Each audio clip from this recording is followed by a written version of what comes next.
Hello friends, welcome to the next class of learn English with Rosy Vitthal. आज फिर हम कुछ रिवाइज करने जा रहे हैं, कुछ नया सीखने जा रहे हैं। इंग्लिश सीखने का ये मेथड बहुत ही इंटरेस्टिंग है, बोरिंग नहीं है और आपको पता भी नहीं चलेगा कि आप कितने रूल्स सीख गए। I shall not read the book whose title does not impressive.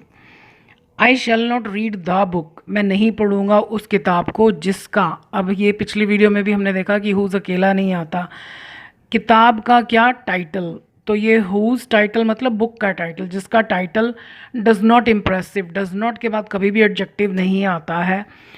अगर एडजेक्टिव पर सेंटेंस ख़त्म हो गया या नॉट के बाद अकेला एडजेक्टिव आ रहा तो डू डज की जगह हमेशा इज एम आर आता है।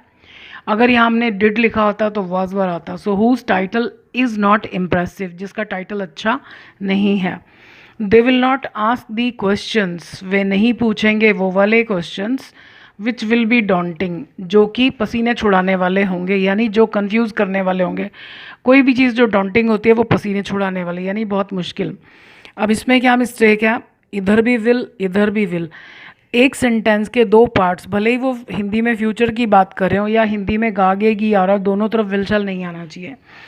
जो काम पहले होगा वो उसमें पहला टेंस यानी प्रेजेंट टेंस आएगा। अब दे will not ask the questions, वो उन सवालों को नहीं पूछेंगे विच आर डॉन्टिंग, मतलब पहले तो वो पसीने छुड़ाने वाले होंगे सवाल, तभी तो उसके बारे में वो नहीं पूछेंगे। तो यहाँ पर विच आर डॉन्टिंग होगा। हिंदी में हम भले ही कहें कि जो एस डिफ़िकल्ट होंगे। She is not aggressive, aggressive होता है वॉयलेंट, मतलब जो बहुत जल्दी गुस्सा करे, लड़ने लगे। सो शी इज़ नॉट एग्रेसिव, वो एग्रेसिव नहीं है। एंड नॉर आई एम, जब दोनों पार्टीज़ एक रास्ते पर चल रही हैं कि वो भी ऐसा है मैं भी ऐसा हूँ, वो ऐसा नहीं है मैं भी ऐसा नहीं हूँ, तो ये पीछे हमेशा क्वेश्चन की फॉर्म होती है। पीछे सिंपल फॉर्म तब होती है जब दोनों पार्टीज़ के रास्ते अलग अलग हैं, यानी एक कहती है हाँ, एक कहती है ना। जैसे अगर हम कहें कि she is not aggressive but I am, फिर बट आता है, एंड नहीं आता। एंड तभी आता जब दोनों पार्टीज़ एक जैसी हों।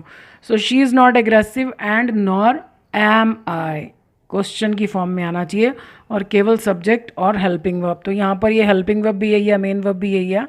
सो nor am I. Being feeling pain in his hand, he decided to consult a doctor. उसने तय किया एक डॉक्टर को कंसल्ट करने का। क्यों?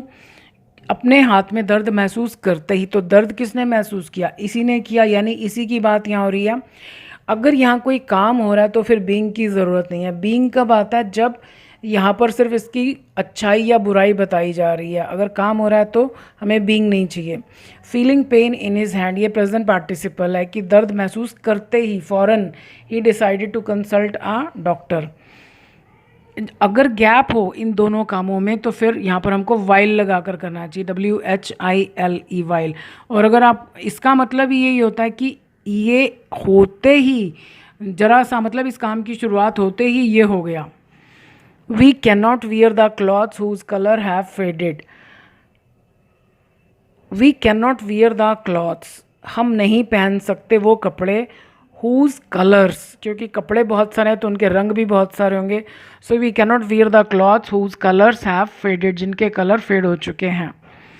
You are not late and nor do we, तुम लेट नहीं हो। नहीं वाले सेंटेंसेस बनाना तो बहुत आसान है। जो हेल्पिंग वर्ब यहाँ है वही यहाँ यूज़ होगा। हाँ, हमको सब्जेक्ट देखकर लगाना है। जैसे अब यहाँ पर शी इज़ था और हमने यहाँ एम लगाया क्योंकि आई है। अब you are not late and nor are we, do नहीं आएगा यहाँ पर। Being very precious the watch, he keep it carefully. He keeps, मैंने आपको बोला ना कि सिंपल प्रेजेंट टेंस जब भी आए वर्ब पर रुक जाओ, या डू डज है तो डू डज पर रुक कर चेक करो कि वो सब्जेक्ट के हिसाब से है या नहीं है। सो ही कीप्स इट, कोई चीज़ है जिसको वो बहुत केयरफुली रखता है। क्यों रखता है? क्योंकि वो घड़ी बहुत अनमोल है। तो यानी यहाँ घड़ी की बात हो रही है और यहाँ ही की बात हो रही है, दोनों तरफ अलग अलग की बात हो रही है। तो जब दोनों तरफ अलग अलग चीज़ों या अलग अलग व्यक्तियों की बात हो रही है तो जिसकी बात यहाँ हो रही है उसको यहाँ आना चाहिए। The watch being very precious, he keeps it carefully. I don't spend money wastefully, मैं पैसा बेकार में खर्च नहीं करता हूँ। And nor does he. अब इस सेंटेंस में कोई मिस्टेक नहीं है, क्योंकि दोनों पार्टीज एक ही रास्ते पर चल रही हैं। ये भी नहीं करता, वो भी नहीं करता, और पीछे वाला क्वेश्चन की फॉर्म में होना चाहिए। केवल हेल्पिंग वर्ब और सब्जेक्ट, मेन वर्ब, अगर एक्शन हो रहा है तो वो रिपीट नहीं करना चाहिए। तो there is no mistake in this sentence. I don't spend money frugally and nor did he. अब ये फ्रूगली जो है, sorry I have skipped one sentence. An elephant can not fly in the sky. एक हाथी जो है वो आसमान में नहीं उड़ सकता है। And so can you.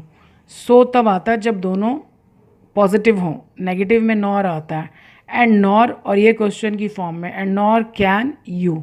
तो ये तो है ठीक है, क्वेश्चन की फॉर्म में, यहाँ पर नॉर आना चाहिए। I don't spend money frugally and nor did he. ये वेस्टफुली का अपोजिट है। फ्रूगली मतलब इकोनॉमिकली, तो I don't spend money frugally मतलब मैं इकोनॉमिकली पैसे, सोच समझकर पैसे खर्च नहीं करता हूँ, और ना ही वो। अब ये क्या है, ये प्रेजेंट टेंस है और ये पास्ट टेंस, तो गलत हो गया। ये भी प्रेजेंट टेंस होना चाहिए, simple present tense. And nor does he. I am restless, मैं अशांत हूँ, बेचैन हूँ। But so are you. अब बट का मतलब है कि दोनों पार्टीज़ के रास्ते अलग अलग हैं, यानी एक हाँ एक ना। सो लेकिन हम यहाँ पर दोनों को ही यस में बोल रहे हैं, तो यहाँ पर एंड आना चाहिए। I am restless and so are you, मतलब मैं अगर परेशान हूँ तो तुम भी तो हो, and so are you. So I hope video आपको अच्छा लगा होगा, यूज़फुल लगा होगा। So thank you for watching this video. I wish you all the best.